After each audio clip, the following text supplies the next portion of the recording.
63744541 इन्होंने सारिਆਂ ਦਾ बहुत बहुत धन्यवाद। जेकर तुसीं या कोई होर कारोबार इस प्रोग्राम ਨੂੰ स्पॉन्सर करना चाहते हो संपर्क कर सकते हो नंबर 408 722 76 98 ਦੇ ਉੱਤੇ। ਗੱਲਬਾਤ ਦਾ ਸਿਲਸਿਲਾ ਮਿੰਟੂ ਜੀ ਸ਼ੁਰੂ ਕਰਦੇ ਜਾਈਏ ਤੇ ਕਹਿੰਦੇ ਚੰਡੀਗੜ੍ਹ ਦੇ ਵਿੱਚ ਕਿਸਾਨ ਆਗੂਆਂ ਵੱਲੋਂ ਅਹਿਮ ਬੈਠਕ, ਕਈ ਐਲਾਨ ਹੋਏ। देखो इन्हों की बैठक पहला ही ऐलानी हुई थी तो उस दरम्यान जो दिल्ली के वापरिया सबनों पता है। तो उसके बाद उम्मीद यह की जा रही थी कि हुणे भी बोल नहीं पाउण लगे, इन्होंने भी फैसले जोड़े आ करड़े ही लेने आ, मतलब कि जदोजहद जी आ कि चलूगी। बहरहाल जी किसान जथेबंदियां की बैठक हुई है या मीटिंग हुई है, ये जो उन्होंने मते पास किए या जो फैसले किए वो काफ़ी करड़े आ। एक तो यह कि उन्होंने आख्या कि ये जोड़ा संघर्ष चलता पाया ये अणमिथे समय वास्ते चलेगा। आ हुण कैप्टन अमरिंदर सिंह थोड़ी देर पहले रूबरू होए लोगों के, उन्होंने कहा कि बस साडे कोल एक दो यूनिट रह गया, बाकी सारे बंद हो गए, पुला आ नहीं रहा। मैं दसो चौल किवें घलूंगा बाहर, स्पेस कोई साडे कोल है नहीं गी, कोई बहुत ही ज़्यादा खाली जगह नहीं है कि असीं कित्थे करिए। इस तो इलावा नाल उन्होंने कुछ होर भी तौखले प्रगटाए कि यूरिया नहीं आना, खादा की किल्लत हो जानी है, ब्याई किस तरह होगी। सो उन्होंने अपना पक्ष रखा। पर उस तो पहला अज इन्हों के अपने जो मंत्री भी मिले, इन्होंने मेरे ख्याल के संदीप संधू भी नाल सन किसानों, पर बावजूद इस दे के कैप्टन अमरिंदर सिंह ने काफ़ी दिन पहला भी कहा, अज भी कहा कि कूड़ा मुकन वाला उन्होंने ऐलान कर दिता कि अणमिथे समय वास्ते साडा ये जोड़ा अंदोलन है जारी रहेगा। दूसरे पासे उन्होंने दूसरा ऐलान किया किसान जथेबंदियां ने कि 17 नूं सूबे भर दे विच मोदी का पुतला फूकिया जाऊगा, मार्च किए जाएंगे। सो ये काफ़ी वड्डी गल है कि सूबे भर दे विच मार्च किए जाएंगे, रोज मार्च होंगे और इस तो इलावा पुतले फूके जाएंगे। और इस तो इलावा जो उन्होंने गल कही है वो कहते हैं कि भाजपा उगवादे करके नहीं जाएंगे, भाजपा को जिथे भी आउणगे तो विरोध होएगा। तो जिवें आंदे ना जिथे जाएगा चलोगे नाल तेरे ते सिक्का दो ले ले, भी जिथे भी तुसीं जाओगे उत्थे सानू पाओगे, मतलब कि विरोध होएगा ही होएगा। नाल उन्होंने कहा कि लखोवाल यूनियन आ सकती है साडे नाल, कल नूं वो साडे विच आके शामिल हो सकते हैं। पर जो हरिंदर सिंह लखोवाल गए सन सुप्रीम कोर्ट के विच वो नहीं आउणगे। साफ कर दिता उन्होंने कि हरिंदर सिंह लखोवाल वास्ते साडे दरवाजे बंद आ, ते हाँ जिहड़ी यूनियन है जथेबंदी आ उहदे नाल फिर साडा जिहड़ा आ वो किते ना किते तालमेल फिट बैठ सकदा है। इस तो इलावा उन्होंने कहा कि आम आदमी पार्टी को चाहिए है कि वो दिल्ली की असैंबली के विच मता लिया। दूजी गल जिहड़ी है उन्होंने कहा कि सरकार नूं असीं जिहड़ा अल्टीमेटम दिता सीगा कि तुसीं इजलास सदो, वो हाल की घड़ी वापस ले लिया गया। क्यों? क्योंकि 19 तरीक नूं ऑलरेडी ऐलान हो चुका है इजलास का। असीं देखांगे कि इजलास दे विच कैप्टन अमरिंदर सिंह की करते हैं। फिर दूसरी गल उन्होंने कही है कि भारतीय किसान यूनियन उगराहां जिन्हों ने अपना धरना पट लिया सीगा ट्रैक तो उन्होंने आख्या कि वो 30 जथेबंदियों की जी एक तालमेल जथेबंदी बनी है तो वह हिस्सा है ही नहीं सर। ये उन्होंने वड्डी गल कही है। इस तो इलावा उन्होंने कहा कि 26-27 को दिल्ली का घिराव होएगा, मतलब कि हुण इस जबरदस्त अंदोलन का जो अगला पड़ाव होएगा वो हौली हौली दिल्ली ही होएगा। 20 तरीक को इन्होंने आख्या कि अगलेरी मीटिंग होएगी साडी, उसके विच नवे सिरे तो फिर मंथन होएगा, चिंतन होएगा, गल्लां जिहड़ियां वो फिर जोड़ के कीतियां जाणगियां। पर जो अज उत्थे पीसी हो रही सी, प्रैस कॉन्फ्रेंस हो रही सी, कुछ बाहरी बंदे आ गए उहदे विच, पत्रकारां दे बहाने कह लो या पत्रकारिता की आड़ दे विच हुण पता नहीं लग्या कि वो कोई सुईए सीगे, सरकारी बंदे सी या सियासी पार्टियां दे बंदे सीगे, केंद्र वालों भेजे कोई जसूस सीगे, ऐसा कुछ पता नहीं लग सकिया।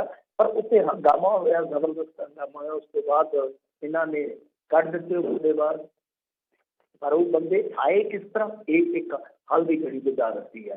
तो ये इस तरह के इन्होंने कुछ फैसले ले ले आ।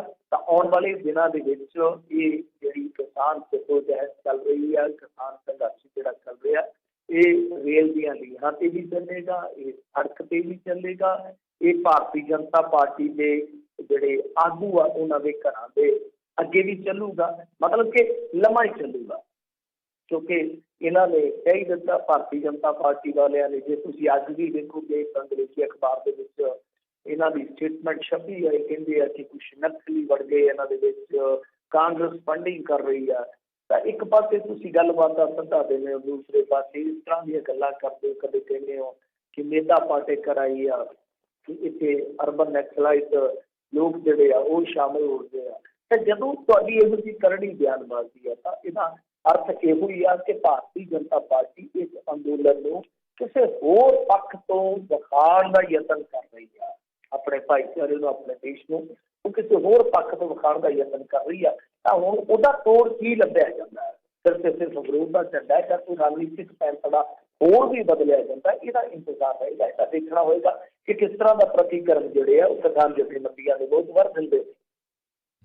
जी जी बिल्कुल। अगली मिनट जी गल करिए, कहते संघ के किसान संगठन ने मोदी नूं हुण पत्र लिखिया, की है जी इस पत्र च?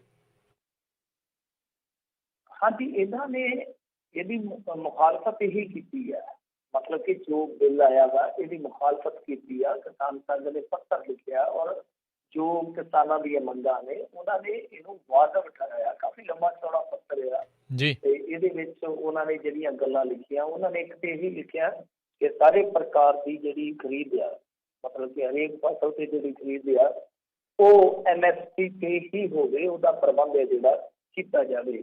इस तो इलावा एक उन्होंने बड़ी खूबसूरत गल कही है लैटर के विच, उन्होंने आख्या कि आ जिहड़े निजी व्यापारी आ रहे हैं, मतलब कि कॉरपोरेट जिन्हां नूं किया जा रहा है, वो राज अते केंद्र सरकार के कोल रजिस्टर्ड हो, पंजीकृत, मतलब कि हिंदी का शब्द इस्तेमाल किया इन्होंने पत्र के विच कि रजिस्टर्ड हो तो जरूरी है कि बैंक सिक्योरिटी जिहड़ी है वो उन्हां दी लाजमी रखी जाए।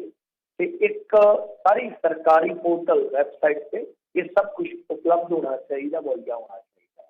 ते नाल उन्होंने कहा कि जे कोई मान लो विवाद होता है तो उसके निवारण हेतु कोई एक जिदा कह लो कि खेती अदालत होनी चाहिए जिथे ये सारे विवाद जोड़े आ नवेड़े जा सकन। इस तरह उन्होंने कुछ होर मसले भी चुके आ, खास तौर पर किसान की परिभाषा को कॉरपोरेट कंपनियां भी वो कहते कि एक किसान के रूप से ही लै रही हैं, वो इस तरह काफ़ी उन्होंने ना गुंझलदार की भाषा है। तो कहते भी इनू भी तर्क संगत बनाना चाहिए, जिवें कॉरपोरेट कंपनियां एक किसान के रूप से लै रही हैं, इसकी परिभाषा तय करो कि परिभाषा की है। तो खैर ये सारा कुछ है जोड़ा इस लैटर के लिखा गया। हुण देखो ये चीज़ का शायद मेरे ख्याल के नाल अपने इतने बच्चे का कोई मैनू नहीं लगता कि किसी भी किस्म का हिस्सा इधर बनया होएगा इहो जिहा काम। जे तुसी इस तरह की लड़ाई लड़ रहे हो तो तुहानू इहो जिहियां खबरां ते मैं ख्याल रखना पैंदा, पूरी जिवें कहंदे आ ना कि बाज अख रखनी पैंदी आ। तो साडियां जथेबंदियां नूं अपनी तरकश दे विच ये तीर जिहड़ा शामिल करना चाहिए। जदों भारतीय जनता पार्टी वाले लीडर किसी भी प्रैस कॉन्फ्रेंस करते हैं तो तुसीं बकायदा इहो जिहियां चीज़ां का हवाला दे सकते हो, और ये अज की मुखालफत नहीं कर रहे। जिहड़े भारतीय किसान संघ वाले आ यानी जिहड़े RSS के किसान विंग वाले आ, उन्होंने डे वन तो ही इहदे नाल सहमति नहीं प्रगटाई। भाव कि जो ये ऑर्डीनेंस है जो बिल बने बाद च कानून बन गए, उन्होंने एक मरतबा भी ये नहीं आख्या कि तुसीं ठीक दा ठीक कर रहे हो। जदों तुहाडे कोल इहो जिहा तीर होवे कि हाँ भाई तुसीं इस तरह करो, पहला अपने भारतीय किसान संघ नूं ते राजी कर लो ना। तुहाडा अपना विधायक असीम गोयल वो धरने ते बह जांदा विधान सभा दे अगे, उन्होंने ते राजी कर लो ना। तो जे इहदे विच हरेक चीज़ अच्छी है, हरेक चीज़ चंगी है, तो फिर ये तुहाडे अपने किसान संघ वाले या तुहाडे अपने लीडर जिहड़े आ वो तुहाडे ते क्यों नहीं यकीन कर रहे? जे वो नहीं यकीन कर रहे तो फिर किसान अखां मीच के तुहाडे ते किस तरह यकीन कर सकते हैं? सो ये चीज़ां जिहड़ियां ने वो मैं समझदा कि जिहड़े इत्थों दे जथेबंदियां दे बंदे आ, मोहतबर बंदे खास तौर पर उन्होंने जरूर अपने तरकशी विच शामिल करनी चाहिए ताकि वेलिया आउण ते ਉਹਦਾ इस्तेमाल किया जा सके। सो भारतीय जनता पार्टी नूं जिहड़ी खास तौर पर पंजाब की इकाई है इन्हां दी इस गल का जवाब देना चाहिए कि भाई जो RSS तक किसान संघी इस चीज़ से राजी नहीं है, ਤੁਸੀਂ ਕਿਹੜੇ ਮੂੰਹ ਦੇ ਨਾਲ ਇਹ ਗੱਲ ਜ਼ੋਰ ਦੇ ਕੇ ਆਖ ਰਹੇ ਹੋ ਕਿ ਨਹੀਂ ਜੀ ਤੁਸੀਂ ਬਸ ਚੁੱਪ ਕਰਕੇ ਇਹਨਾਂ ਨੂੰ ਲਾਗੂ ਹੋਣ ਦਿਓ, ਵੇਖੋ ਤੁਹਾਡੇ ਅੱਛੇ ਦਿਨ ਆਉਣਗੇ। ਤੇ ਇਹਨਾਂ ਨੂੰ ਇਹ ਵੀ ਇੱਕ ਤਰਕ ਦਿੱਤਾ ਜਾ ਸਕਦਾ ਹੈ ਕਿ MSP ਜਿਹੜੀ ਆ ਉਹ ਸਿਰਫ ਤੇ ਸਿਰਫ 6% ਕਿਸਾਨਾਂ ਨੂੰ ਮਿਲਦੀ ਹੈ, ਤੇ ਤੁਸੀਂ ਇਸ ਤਰ੍ਹਾਂ ਜੀ ਕਰੋ ਕਿ ਜਿਹੜੇ 94% ਨਹੀਂ ਲੈਂਦੇ MSP, ਤੁਸੀਂ ਇਹ ਮਾਡਲ ਉਹਨਾਂ ਤੇ ਇੱਕ ਵਾਰੀ ਲਾਗੂ ਕਰ ਦਿਓ। ਜਦੋਂ ਇਹ ਸਕਸੀਡ ਹੋ ਜਾਏਗਾ, ਜਦੋਂ ਇਹ ਸਫਲਤਾਪੂਰਵਕ ਨੇਪਰੇ ਚੜ ਜਾਊਗਾ, ਤੇ ਸਾਡੇ ਕਿਸਾਨ ਤੇ ਆਪੇ ਲੀਹਾਂ ਤੇ ਬੈਠ ਕੇ ਆਖਣਗੇ ਕਿ ਆਹ ਭਾਈ ਸਾਨੂੰ ਉਹ ਮਾਡਲ ਦੇ ਦਿਓ, MSP ਤੋੜ ਦਿਓ, ਫਲਾਣਾ ਤੋੜ ਦਿਓ, PMC ਤੋੜ ਦਿਓ। ਤਾਂ ਤੁਸੀਂ ਉਹ ਜਿਹੜਾ 94% ਇੱਕ ਬਹੁਤ ਵੱਡਾ ਵਰਗ ਹੈ ਕਿਸਾਨਾਂ ਦਾ, ਉਹਦੇ ਤੇ ਇਹ ਸਾਰੇ ਇੰਪਲੀਮੈਂਟ ਕਰ ਲਓ ਫਾਰਮੂਲੇ ਜਿਹੜੇ ਕਰਨੇ ਆ। ਜੀ ਜੀ ਬਿਲਕੁਲ। ਅਗਲੀ ਮਿੰਟ 'ਚ ਗੱਲ ਕਰੀਏ, ਕਹਿੰਦੇ ਸਾਂਪਲਾ ਦਾ ਘਿਰਾਓ, ਇਰਾਨੀ ਦੀ ਮੀਟਿੰਗ ਦਾ ਬਾਈਕਾਟ ਭਾਜਪਾ ਦੇ ਲਈ ਕੰਮ ਔਖਾ ਹੀ ਲੱਗਦਾ ਹੈ। ਔਖਾ ਹੀ ਹੈ ਜੀ, ਇਹਨਾਂ ਦਾ ਔਖਾ ਹੀ ਲੱਗਦਾ। ਮੈਂ ਹੂੰ ਜਿਵੇਂ ਤੁਹਾਨੂੰ ਕਿਹਾ ਕਿ ਨਹੀਂ, ਗੁੱਸਾ ਵੱਧ ਜਾਂਦਾ ਹੈ। ਆਪਾਂ ਕੱਲ ਵੀ ਗੱਲ ਕਰਦੇ ਸੀਗੇ ਕਿ ਜਿਸ ਤਰੀਕੇ ਦਾ ਵਤੀਰਾ ਰੱਖਿਆ ਕੇਂਦਰ ਸਰਕਾਰ ਨੇ, ਔਰ ਇਹਨਾਂ ਦਾ ਇਹ ਹੈ, ਤੁਹਾਨੂੰ ਯਾਦ ਹੋਣਾ ਜਦੋਂ ਸ਼ਹੀਦ ਬਾਗ ਦਾ ਮੋਰਚਾ ਲੱਗਾ ਸੀਗਾ ਤੇ ਅਮਿਤ ਸ਼ਾਹ ਜੀ ਨੇ ਆਖਿਆ ਕਿ ਮੇਰੇ ਨਾਲ ਕੋਈ ਵੀ ਆ ਕੇ ਗੱਲ ਕਰ ਸਕਦਾ, ਤੇ ਜਦ ਗੱਲ ਕਰਨ ਗਏ ਤੇ ਬੜੇ ਜਿਵੇਂ ਕਹੀਏ ਕਿ ਬੜੇ ਰੁੱਖੇ ਜਿਹੇ ਢੰਗ ਦੇ ਨਾਲ ਉਹਨਾਂ ਨੇ ਗੱਲਬਾਤ ਨਹੀਂ ਸੀ ਕੀਤੀ, ਕੋਈ ਮੁਲਾਕਾਤ ਨਹੀਂ ਸੀ ਕੀਤੀ। ਯਾਦ ਹੋਣਾ ਤੁਹਾਨੂੰ। ਹੁਣ ਵੀ ਇਸੇ ਤਰ੍ਹਾਂ ਹੀ ਆ ਕਿ ਜੇ ਤੁਸੀਂ ਗੱਲਬਾਤ ਵਾਸਤੇ ਸੱਦਿਆ ਤਾਂ ਗੱਲਬਾਤ ਦਾ ਇੱਕ ਪ੍ਰੋਪਰ ਚੈਨਲ ਜਿਹੜਾ ਹੈ ਉਹ ਨਿਰਧਾਰਿਤ ਕਰ ਲੈਣਾ ਚਾਹੀਦਾ, ਜਾਂ ਤੁਸੀਂ ਪਹਿਲਾਂ ਹੀ ਦੱਸ ਦਿਓ ਕਿ ਸਾਡਾ ਫਲਾਹ ਅਫਸਰ ਹੀ ਤੁਹਾਡੇ ਨਾਲ ਗੱਲ ਕਰੇਗਾ। ਹਾਂ, ਦੂਜੇ ਪੜਾਅ ਦੀ ਗੱਲ ਮੰਤਰੀ ਕਰੇਗਾ, ਤੀਜੇ ਪੜਾਅ ਦੀ ਗੱਲ ਪ੍ਰਧਾਨ ਮੰਤਰੀ ਕਰ ਸਕਦੇ ਆ। ਤਾਂ ਇਸ ਤਰ੍ਹਾਂ ਦਾ ਇੱਕ ਤੁਸੀਂ ਏਜੰਡਾ ਜੇ ਸੈੱਟ ਕੀਤਾ ਹੋਵੇ ਤਾਂ ਮੇਰੇ ਖਿਆਲ ਦੇ ਨਾਲ ਇਹ ਚੀਜ਼ਾਂ ਜਿਹੜੀਆਂ ਨਹੀਂ ਆਉਂਦੀਆਂ ਸਾਹਮਣੇ ਜਿਸ ਤਰੀਕੇ ਨਾਲ ਹੁਣ ਆ ਰਹੀਆਂ ਨੇ, ਔਰ ਭਾਰਤੀ ਜਨਤਾ ਪਾਰਟੀ ਦੇ ਲੀਡਰਾਂ ਵਾਸਤੇ ਨਿਕਲਣਾ ਬਹੁਤ ਔਖਾ ਹੋ ਰਿਹਾ। ਰਹੀ ਗੱਲ ਜਿਹੜੀ ਅੱਜ ਵਿਜੇ ਸਾਂਪਲਾ ਹੋਰਾਂ ਦੀ, ਦੇਖੋ ਵਿਜੇ ਸਾਂਪਲਾ ਹੋਰੀ ਜਾ ਰਹੇ ਸਨ ਚੱਕ ਜਾਨੀ ਸਾਰੇ ਇੱਧਰ ਪਿੰਡ ਆ, ਜਦੋਂ ਆਪਾਂ ਮੁਕਤਸਰ ਤੋਂ ਜਲਾਲਾਬਾਦ ਨੂੰ ਜਾਂਦੇ ਆ, ਜੀ ਉਹਦੇ ਵਿੱਚ ਇੱਕ ਘਟਨਾ ਵਾਪਰ ਗਈ। ਇੱਕ ਦਲਿਤ ਮੁੰਡੇ ਨੂੰ ਕੁੱਟਿਆ ਗਿਆ, ਔਰ ਕੁੱਟਿਆ ਗਿਆ ਚੋਰੀ ਦੇ ਸ਼ੱਕ ਦੇ ਵਿੱਚ। ਖਬਰ ਇਹ ਆ ਗਈ ਕਿ ਉਹਨੂੰ ਪਿਸ਼ਾਬ ਵੀ ਪਿਆਇਆ ਗਿਆ। ਬਾਅਦ ਦੇ ਵਿੱਚ ਅੱਜ ਇਹ ਖਬਰਾਂ ਚੱਲੀਆਂ ਕਿ ਪਿਸ਼ਾਬ ਵਾਲੀ ਗੱਲ ਜਿਹੜੀ ਆ ਉਹ ਹਾਲ ਦੀ ਘੜੀ ਸਾਬਤ ਨਹੀਂ ਹੋ ਰਹੀ।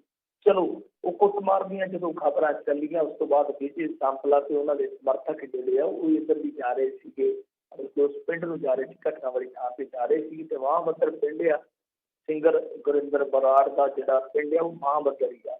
ਤਾਂ ਉੱਥੇ ਕੁਛ ਕਿਸਾਨ ਕਾਰਕੁਨਾਂ ਨੇ ਇਹਨਾਂ ਨੂੰ ਘੇਰ ਲਿਆ, ਇਹਨਾਂ ਦਾ ਘਰਾਉਣ ਦਾ ਯਤਨ ਕੀਤਾ, ਤੇ ਉਸ ਤੋਂ ਬਾਅਦ ਇਹ ਵੀ ਉੱਥੇ ਧਰਨੇ ਤੇ ਬਹਿ ਗਏ। ਮਤਲਬ ਕਿ ਇਹਨਾਂ ਨੇ ਵੀ ਨਾਅਰੇਬਾਜ਼ੀ ਸ਼ੁਰੂ ਕਰ ਦਿੱਤੀ, ਜਿਹੜੇ ਇਹਨਾਂ ਦੇ ਸਮਰਥਕ ਸੀ ਉਹਨਾਂ ਨੇ ਵੀ ਕਰ ਦਿੱਤੀ। ਪੁਲਿਸ ਮੌਕੇ ਤੇ ਮੌਜੂਦ ਹੀ ਸੀਗੀ। ਇਸ ਤੋਂ ਇਲਾਵਾ ਪੁਲਿਸ ਹੋਰ ਆ ਗਈ। ਚਲੋ ਬਾਅਦ ਦੇ ਵਿੱਚ ਇਹਨਾਂ ਨੂੰ ਹਿਰਾਸਤ ਦੇ ਵਿੱਚ ਲੈ ਲਿਆ ਗਿਆ, ਸਾਂਪਲਾ ਤੇ ਇਹਨਾਂ ਦੇ ਸਮਰਥਕਾਂ ਨੂੰ। ਇਹਨਾਂ ਨੇ ਇਹ ਕਿਹਾ ਕਿ ਇਹ ਕਿਸਾਨ ਨਹੀਂ ਹੈ, ਕਾਂਗਰਸੀ ਆ। ਇੱਥੋਂ ਵੀ ਕਾਫੀ ਜ਼ਿਆਦਾ ਮਾਮਲਾ ਉਲਝ ਗਿਆ। ਲੋਕ ਜਿਹੜੇ ਉਹ ਕਹਿੰਦੇ ਕਿ ਹੁਣ ਤੁਹਾਨੂੰ ਪਹਿਲਾਂ ਸਰਟੀਫਿਕੇਟ ਦਿਆ ਕਰਨਾ, ਸਰਟੀਫਿਕੇਟ ਦਿਖਾਇਆ ਕਰਨਾ, ਆਧਾਰ ਕਾਰਡ ਦਿਖਾਇਆ ਕਰਨ ਕਿ ਅਸੀਂ ਕਿਸਾਨ ਹੈ, ਜਾਂ ਜਮ੍ਹਾਂਬੰਦੀ ਲੈ ਕੇ ਆਇਆ ਕਰਨਾ ਆਪਣੀ ਪੈਲੀ ਦੀ, ਆਹ ਦੇਖ ਲਓ ਜੀ ਅਸੀਂ ਵੀ ਕਿਸਾਨ ਹੈ, ਤੁਹਾਡਾ ਪ੍ਰੋਟੈਸਟ ਕਰਨਾ ਕਰ ਲਈਏ ਥੋੜਾ ਜਿਹਾ, ਐਸਾ ਥੋੜੀ। ਤਾਂ ਹੁਣ ਚਲੋ ਇਹਨਾਂ ਦਾ ਕੰਮ ਹੈ, ਇਹ ਵੀ ਕਹਿ ਸਕਦੇ, ਆਪਣੀ ਗੱਲ ਰੱਖ ਸਕਦੇ, ਉੱਥੇ ਜਾਣ ਦਾ ਵੀ ਅਧਿਕਾਰ ਸੀ ਇਹਨਾਂ ਦਾ। ਵੈਸੇ ਮੇਰੇ ਖਿਆਲ ਦੇ ਨਾਲ ਜੇ ਕੋਈ ਇਸ ਤਰ੍ਹਾਂ ਦੇ ਘਟਨਾ ਵਾਲੇ ਥਾਂ ਤੇ ਜਾਂਦਾ, ਇਸ ਤਰ੍ਹਾਂ ਤੇ ਇੱਕ ਮਾਮਲੇ 'ਚ ਜਾਂਦਾ ਤਾਂ ਜਾਣ ਦੇਣਾ ਚਾਹੀਦਾ। ਚਲੋ ਵਿਰੋਧ ਹੋਇਆ, ਉਹਨਾਂ ਨੇ ਵੀ ਕਰ ਦਿੱਤਾ ਬਰੋਬਰ, ਉਹਨਾਂ ਨੇ ਵੀ ਬੱਤੀਆਂ ਠੰਡੀਆਂ ਪੁਲਿਸ ਨੂੰ ਸੁਣਾਈਆਂ। ਉਸ ਤੋਂ ਬਾਅਦ ਫਿਰ ਵਿਜੇ ਸਾਂਪਲਾ ਨੂੰ ਬੱਸ ਦੇ ਵਿੱਚ ਬਿਠਾ ਲਿਆ ਗਿਆ। ਉਸ ਤੋਂ ਬਾਅਦ ਜਿਹੜਾ ਮੁਕਤਸਰ ਜ਼ਿਲ੍ਹੇ ਦਾ ਬਾਰਡਰ ਸੀਗਾ ਉਹ ਟਪਾ ਦਿੱਤਾ ਗਿਆ, ਮਤਲਬ ਕਿ ਬਾਰਡਰ ਟਪਾ ਕੇ ਛੱਡ ਦਿੱਤਾ ਗਿਆ। ਲਓ ਵੀ ਉੱਪਰੋਂ ਹੁਣ ਤੁਸੀਂ ਫਿਰ ਨਿਕਲ ਜਾਓ। ਕੁੱਲ ਮਿਲਾ ਕੇ ਕਹਿ ਸਕਦੇ ਹਾਂ ਕਿ ਭਾਰਤੀ ਜਨਤਾ ਪਾਰਟੀ ਦੇ ਲੀਡਰਾਂ ਵਾਸਤੇ ਬਾਹਰ ਨਿਕਲਣਾ ਔਖਾ ਹੋ ਰਿਹਾ। ਹੁਣ ਦੂਜੇ ਪਾਸੇ ਜੇ ਤੁਸੀਂ ਵੇਖੋਗੇ, ਜਿਹੜੀ ਸਮ੍ਰਿਤੀ ਇਰਾਨੀ ਮਿਨਿਸਟਰ ਹੈ ਕੇਂਦਰ ਦੀ, ਤਾਂ ਉਹਨਾਂ ਨੇ ਵਰਚੁਅਲ ਮੀਟਿੰਗ ਕਰਨੀ ਸੀਗੀ ਇੱਥੇ ਬਠਿੰਡੇ ਦੇ ਵਿੱਚ। ਆਰਤੀਆਂ ਨੇ ਬਾਈਕਾਟ ਕਰ ਦਿੱਤਾ। ਇਸ ਤੋਂ ਇਲਾਵਾ ਆਮ ਆਦਮੀ ਪਾਰਟੀ ਵਾਲੇ ਆ ਗਏ ਵਰਕਰ, ਉਹਨਾਂ ਨੇ ਵੀ ਕਾਲੇ ਝੰਡੇ ਵਗੈਰਾ ਬਣਾਏ, ਨਾਅਰੇ ਲਾਏ। ਤਾਂ ਬਹੁਤ ਔਖਾ ਹੋ ਰਿਹਾ। ਪਰ ਕਮਾਲ ਦੀ ਗੱਲ ਇਹ ਆ ਕਿ ਖਬਰਾਂ ਇਹ ਆ ਰਹੀਆਂ ਕਿ ਦੇਖੋ ਇਹੋ ਜਿਹਾ ਹਾਲ ਹੈ, ਇਹੋ ਜਿਹਾ ਆਲਮ ਹੈ ਭਾਰਤੀ ਜਨਤਾ ਪਾਰਟੀ ਦੇ ਅੰਦਰ ਕਿ ਇਹਨਾਂ ਨੂੰ ਆਪਣੇ ਬੰਦੇ ਤਿਆਰ ਕਰਨੇ ਔਖੇ ਹੋ ਰਹੇ ਆ। ਮਤਲਬ ਕਿ ਬੈਠਕਾਂ ਦੇ ਵਿੱਚ ਜੋ ਵਰਚੁਅਲ ਬੈਠਕਾਂ ਕਰਾਈਆਂ ਜਾ ਰਹੀਆਂ, ਮੀਟਿੰਗਾਂ ਕਰਾਈਆਂ ਜਾ ਰਹੀਆਂ, ਉਹਦੇ ਵਿੱਚ ਬੰਦੇ ਬਿਠਾਉਣੇ ਔਖੇ ਹੋ ਰਹੇ, ਬੰਦੇ ਤਿਆਰ ਨਹੀਂ ਹੋ ਰਹੇ। ਔਰ ਇੱਥੋਂ ਤੱਕ ਖਬਰ ਆਈ ਕਿ ਪਿਛਲੇ ਦਿਨ ਜਿਹੜੀ ਇੱਕ ਵਰਚੁਅਲ ਬੈਠਕ ਹੋਈ ਇਹਨਾਂ ਦੀ, ਉਹਦੇ ਵਿੱਚ ਰਿਕਸ਼ੇ ਵਾਲੇ ਬਿਠਾਏ ਗਏ ਆ। ਪੱਤਰਕਾਰਾਂ ਨੇ ਜਦੋਂ ਉਹਨਾਂ ਦੇ ਨਾਲ ਗੱਲਬਾਤ ਕੀਤੀ ਤੇ ਉਹਨਾਂ ਨੇ ਮੰਨਿਆ ਕਿ ਅਸੀਂ ਤੇ ਰਿਕਸ਼ਾ ਚਾਲਕ ਹਾਂ। ਕਮਾਲ ਦੀ ਗੱਲ ਆ। ਮੈਂ ਤੁਹਾਨੂੰ ਪਹਿਲਾਂ ਹੀ ਕਿਹਾ ਸੀਗਾ, ਯਾਦ ਹੋਣਾ ਤੁਹਾਨੂੰ, 3-4 ਦਿਨ ਤੋਂ ਕਹਿੰਦਾ ਹੋਣਾ ਮੈਂ ਕਿ ਕਿਸਾਨ ਕੌਣ ਹੋਏਗਾ ਵਰਚੁਅਲ ਬੈਠਕ ਦੇ ਵਿੱਚ। ਕਿਸਾਨ ਕੌਣ ਹੋਏਗਾ, ਅਸਲੀ ਕਿਸਾਨ ਹੋਏਗਾ ਜਾਂ ਨਕਲੀ ਕਿਸਾਨ ਹੋਏਗਾ, ਉਹਨੂੰ ਵੈਸੀਆਂ ਖਬਰਾਂ ਵੀ ਆਉਣੀਆਂ ਸ਼ੁਰੂ ਹੋ ਗਈਆਂ। ਤਾਂ ਦੇਖੋ ਗੱਲ ਇਹ ਆ ਕਿ ਜੋ ਭਾਰਤੀ ਜਨਤਾ ਪਾਰਟੀ ਦੀ ਸੂਬਾਈ ਇਕਾਈ ਹੈ ਇੱਥੋਂ ਦੀ, ਇਹਨਾਂ ਨੂੰ ਦਿਖਣਾ ਪਏਗਾ, ਵਰਤਣਾ ਪਏਗਾ। ਬਿਲਕੁਲ ਤੇ ਸਾਰਾ ਕੁਝ ਠੀਕ ਨਹੀਂ ਹੈ। ਰਾਜਕਰਨਵੀਰ ਸਿੰਘ ਜੀ ਠੀਕ ਆ, ਕੁਝ ਚੀਜ਼ਾਂ ਰਿਫਾਰਮਸ ਦੇ ਰੂਪ ਦੇ ਵਿੱਚ ਅੱਛਾ ਰਿਜ਼ਲਟ ਦੇ ਸਕਦੀਆਂ, ਇਸ ਗੱਲ ਤੋਂ ਆਪਾਂ ਇਨਕਾਰ ਹੀ ਨਹੀਂ ਹੋ ਸਕਦੇ, ਮੁਨਕਰ ਨਹੀਂ ਹੋ ਸਕਦੇ, ਕਿਉਂਕਿ 60-70 ਸਾਲ ਤੋਂ ਜਿਹੜਾ ਸਿਸਟਮ ਚੱਲਿਆ ਆਉਂਦਾ ਹੈ ਉਹ ਇੱਕ ਸਮੇਂ ਆ ਕੇ ਰਿਫਾਰਮ ਮੰਗਦਾ ਹੈ। ਆਪਾਂ ਇਸ ਗੱਲ ਦੇ ਨਾਲ ਸਹਿਮਤ ਹੋਵਾਂਗੇ, ਇਹਦੇ ਨਾਲ ਸਹਿਮਤੀ ਰੱਖ ਕੇ ਨਹੀਂ ਤੁਸੀਂ ਤੁਰ ਸਕਦੇ ਕਿ ਕਦੇ ਵੀ ਰਿਫਾਰਮਸ ਨਾ ਹੋਣ ਕਿਸੇ ਮਾਮਲੇ 'ਚ, ਕਿਉਂਕਿ ਸਮਾਂ ਬਦਲ ਜਾਂਦਾ, ਟੈਕਨੋਲੋਜੀ ਬਦਲ ਜਾਂਦੀ ਹੈ, ਬਹੁਤ ਸਾਰੀਆਂ ਚੀਜ਼ਾਂ ਅਪ ਟੂ ਡੇਟ ਕਰਨੀਆਂ ਪੈਂਦੀਆਂ ਪਰ ਕੁਛ ਨਾ ਕੁਛ ਤੇ ਗਲਤ ਤੁਹਾਨੂੰ ਮੰਨਣਾ ਹੀ ਪਏਗਾ ਕਿ ਜਿਹੜੇ ਕੁਛ ਨਾ ਕੁਛ ਗਲਤ ਹੈ। ਤੇ ਜਦ ਤੁਸੀਂ ਇਹ ਚੀਜ਼ ਸਵੀਕਾਰ ਹੀ ਨਹੀਂ ਕਰਨੀ, ਪ੍ਰਵਾਹ ਨਹੀਂ ਕਰਨੀ ਕਿ ਕੁਛ ਤਾਂ ਕੁਛ ਗਲਤ ਹੈ, ਤਾਂ ਫਿਰ ਇਹ ਮਾਮਲਾ ਇੱਥੇ ਦਾ ਇੱਥੇ ਹੋ ਜਾਏਗਾ। ਤੇ ਵਧੀਆ ਗੱਲ ਤੇ ਇਹੋ ਆ ਕਿ ਇਹ ਅੱਗੇ ਲੱਗਦੇ, ਇਹ ਪਹਿਲਾਂ ਤੇ ਇੱਥੇ ਸਟੱਡੀ ਕਰਦੇ, ਓਪੀਨੀਅਨ ਲੈਂਦੇ ਕਿ ਹਾਂ ਭਾਈ ਕੀ ਗੱਲ। ਤੇ ਇਹਨਾਂ ਨੇ ਕਮੇਟੀ ਜ਼ਰੂਰ ਬਣਾਈ ਸੀਗੀ ਜੈਨੀ ਸਾਹਿਬ ਦੀ ਅਗਵਾਈ ਦੇ ਵਿੱਚ, ਜੈਨੀ ਸਾਹਿਬ ਘਰੇ ਆ ਕੇ ਬੈਠ ਗਏ ਆ, ਉਹ ਹੁਣ ਕੋਈ ਹੱਲ ਨਹੀਂ ਕੱਢ ਸਕੇ। ਤਾਂ ਇਹਨਾਂ ਨੂੰ ਇਸ ਤਰ੍ਹਾਂ ਦਾ ਇੱਕ ਯਤਨ ਕਰਨਾ ਚਾਹੀਦਾ ਸੀਗਾ ਕਿ ਵਿਚਾਰ ਲੈਂਦੇ, ਸਾਰਾ ਕੁਛ ਸਟੱਡੀ ਕਰਦੇ, ਉਸ ਤੋਂ ਬਾਅਦ ਸੈਂਟਰ ਨੂੰ ਜਾਂ ਆਲਾ ਕਮਾਨ ਨੂੰ ਦੱਸਦੇ ਕਿ ਭਾਈ ਆਹ ਗੱਲ ਆ, ਗੱਲਬਾਤ ਤੁਹਾਨੂੰ ਕਰਨੀ ਪੈਣੀ ਆ ਔਰ ਤੁਹਾਨੂੰ ਆਹ ਗੱਲ ਮੰਨਣੀ ਪੈਣੀ ਆ। ਤਾਂ ਉਹਦੇ ਵਿੱਚ ਕੀ ਆ ਕਿ ਤੁਸੀਂ ਇੱਕ ਅੱਛੇ ਸਾਲਸੀ ਦੀ ਭੂਮਿਕਾ ਅਦਾ ਕਰਦੇ, ਇੱਕ ਵਧੀਆ ਸਾਰਥਕ ਢੰਗ ਦੇ ਨਾਲ ਰੋਲ ਪਲੇ ਕਰਦੇ, ਤਾਂ ਮੇਰੇ ਖਿਆਲ ਦੇ ਨਾਲ ਜੇ ਗੱਲ ਨੇਪਰੇ ਨਾ ਵੀ ਚੜ੍ਹਦੀ ਤਾਂ ਕਿਸਾਨਾਂ ਦਾ ਗੁੱਸਾ ਮੱਠਾ ਹੋ ਜਾਂਦਾ।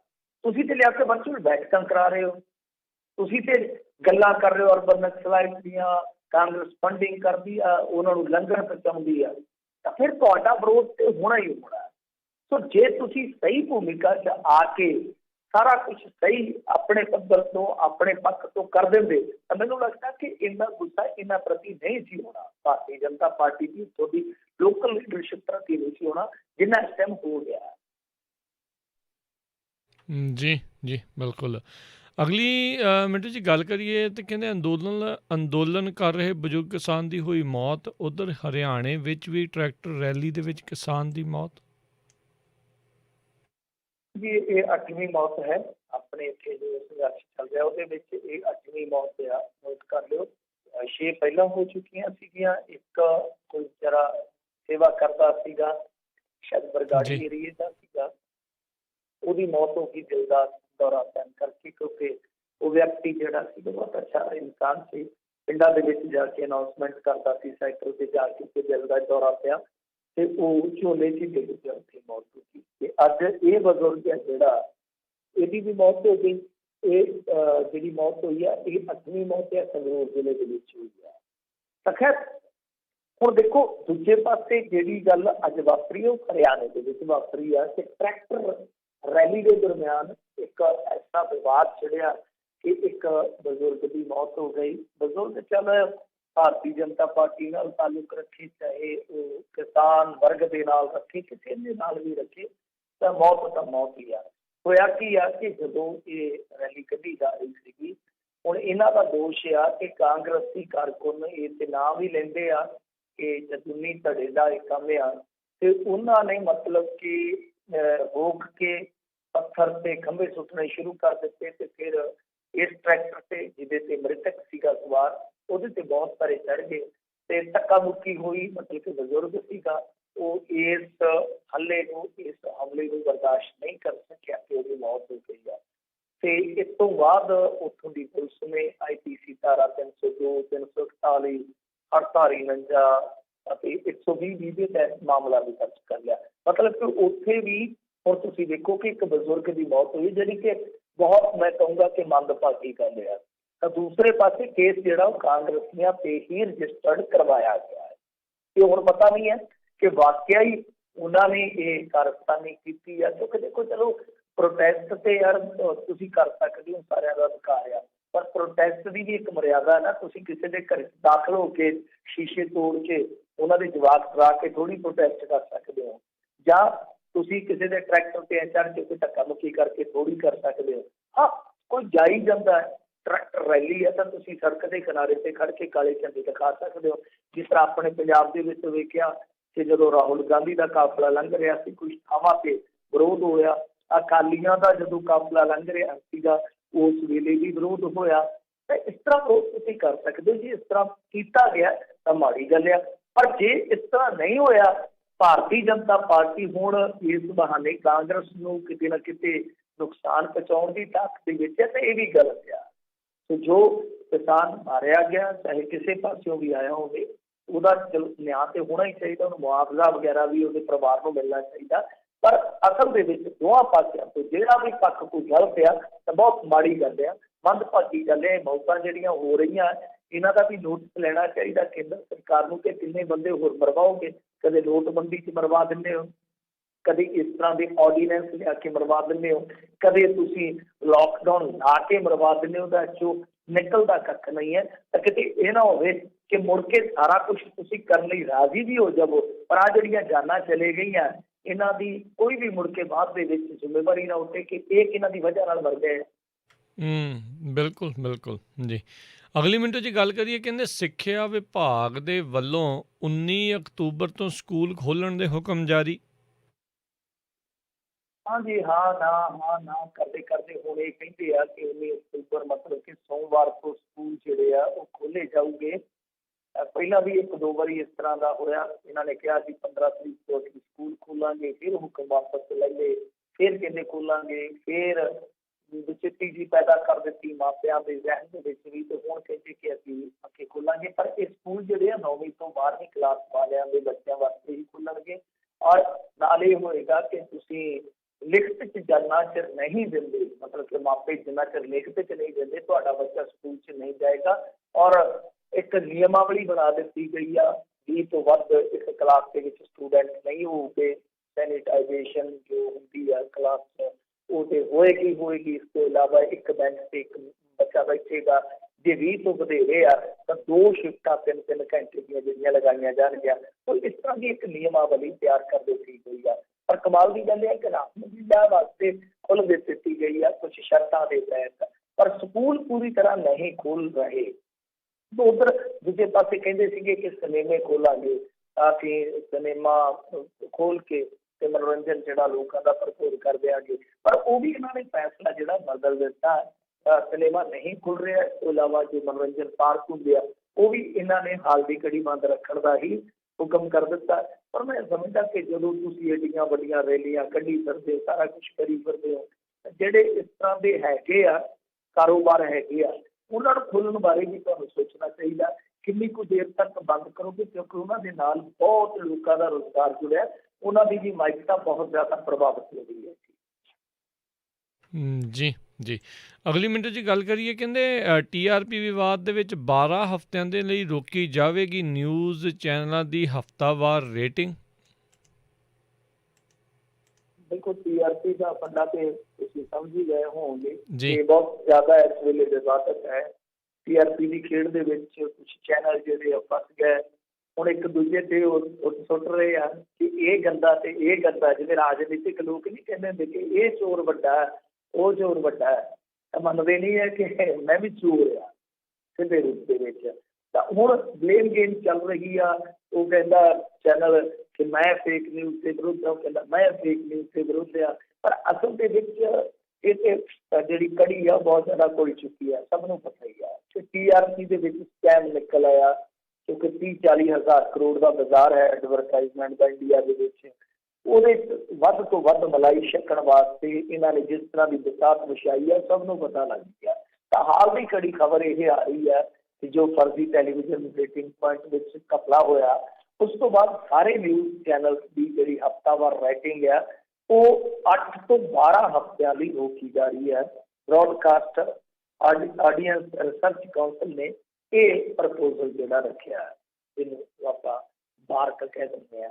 ਦੇਖੋ, ਚਲੋ ਤੁਸੀਂ ਰੋਕ ਦਿੱਤੀ, 8 ਹਫ਼ਤਿਆਂ ਲਈ ਰੋਕ ਦਿਓਗੇ, 12 ਹਫ਼ਤਿਆਂ ਲਈ ਰੋਕ ਦਿਓਗੇ, ਬਾਅਦ ਦੇ ਵਿੱਚ ਚਲੋ ਥੋੜਾ ਜਿਹਾ ਕੁਝ ਹੋਰ ਚੇਂਜ ਕਰਦੇ ਹੋਗੇ ਤਾਂ ਕਦ ਤੱਕ, ਜਦੋਂ ਤੁਸੀਂ ਨਵੀਂ ਲਿਆਓਗੇ ਕੁਝ, ਉਦੋਂ ਲੋਕਾਂ ਨੂੰ ਹਾਂ ਠੀਕ ਹੈ ਤੁਸੀਂ ਭਰੋਸਾ ਦੇ ਦਿਓਗੇ ਕਿ ਹੁਣ ਐਵਰੀਥਿੰਗ ਇਜ਼ ਓਕੇ, ਸਭ ਕੁਝ ਠੀਕ ਠਾਕ ਆ। ਪਰ ਖੇਡ ਇਹ ਚੱਲਦੀ ਰਹੇਗੀ ਪਰਦੇ ਦੇ ਅੰਦਰ, ਇਹ ਖੇਡ ਚੱਲਦੀ ਰਹੇਗੀ।